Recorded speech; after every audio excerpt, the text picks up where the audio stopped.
जब मैं रतन टाटा के बारे में पढ़ रही थी, मुझे उनके वैल्यूज़ और प्रिंसिपल्स और एथिक्स मुझे काफ़ी फैसिनेटिंग लगे, काफ़ी अच्छे भी लगे. So let's talk about it.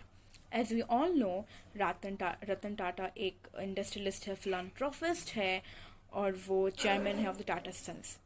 हमें पता है कि उनके कंपनीज, उनके प्रोडक्ट्स है Tata consultancy, Tata motors, Tata steel, Taj hotels, Tata के बेवरेजेस जैसे Tetley and Tata tea gold. There are 29 publicly listed countries जो टाटा को फॉर्म करते हैं. Tata, as we all know, as a company, is a global enterprise company, और रतन टाटा इसे अभी चेयरमैन करते हैं, and he is a chairman of it, and also a great philanthropist. उनके कमिटमेंट, वर्क वैल्यूज, उनके एथिक्स के वजह से रतन टाटा के टाटा ग्रुप अभी भी 69 ईयर्स तक चल रहे हैं. फैसिनेटिंग है ना. हमें पता है कि कोई भी कंपनी, कोई भी स्टार्टअप 5 ईयर्स के बाद ज़्यादा टिकते नहीं, बट ये कंपनीज के आइडियाज, उनकी इनोवेशंस अभी तक चल रहे हैं. There must be something very unique and very different from others, right? So let's focus on 7 principles. First, उनके सातों प्रिंसिपल्स में उनके सबसे फर्स्ट प्रिंसिपल्स जो हमें सिखाती है, ट्रस्ट, वैल्यू एंड कमिटमेंट. अगर हम दूसरों को ट्रस्ट, वैल्यू और कमिट कर पाए एक पर्टिकुलर वर्क पर, तो हमारा इंडियन फिलान्थ्रोपिस्ट बनना और इंडियन इंडस्ट्रियलिस्ट बनना, किसी भी प्रोफेशन में आगे बढ़ना इजी हो जाएगा. मान लीजिए आपने 1% आप आगे बढ़ गए अगर आप किसी का ट्रस्ट, किसी की वैल्यू और किसी की कमिटमेंट पर साझा रहते हैं और रिस्पेक्ट करते हैं. Second, emotional values. अक्सर क्या होता है दोस्तों, हमारे इमोशनल वैल्यूज़ हमारे बहुत इंपॉर्टेंट होते हैं. हम इमोशनल वैल्यूज़ को भूल जाते हैं और हम मैकेनिकल बन जाते हैं.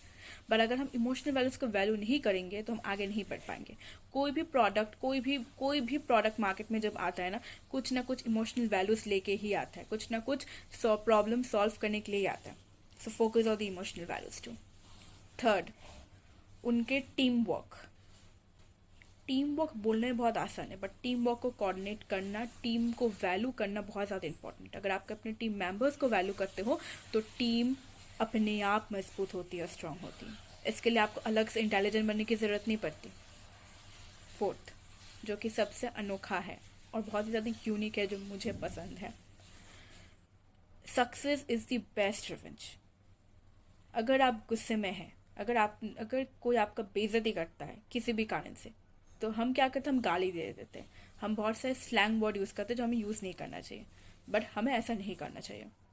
अगर कोई हमें गुस्सा दिलाता है, हमें नीचा दिखाने की कोशिश करता है, तो हमें इस एंगर को, इस गुस्से को मोटिवेशन में बदलना पड़ेगा, और उस मोटिवेशन के तहत हमें अपना काम करना पड़ेगा.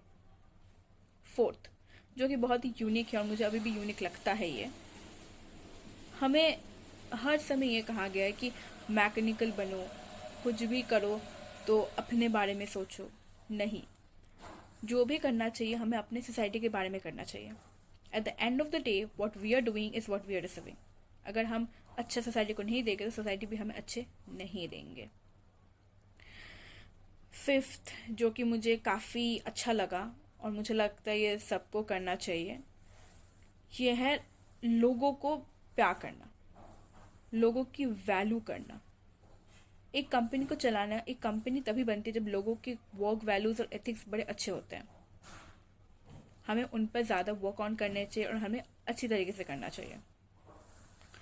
सिक्स, जो कि मुझे काफ़ी फैसिनेटिंग लगी और मुझे लगता है सबका ये होगा, अगर आप अपने लाइफ डिसीजंस लेते हो, भले ही वो डिसीजन गलत ही क्यों ना हो, बट आपने अपने खुद से लिया है और वो डिसीजन अच्छा ही होगा आगे जाके. अपने आप पे भरोसा करना बहुत बेहद ज़रूरी है. अपने आप को ये समझाना कि आप कर सकते हो, ये बहुत ज़्यादा इम्पॉर्टेंट है और बहुत ही ज़्यादा यूनिक है अगर आप अपने आप को क्राउड के सफ़र में रखना चाहते हो तो.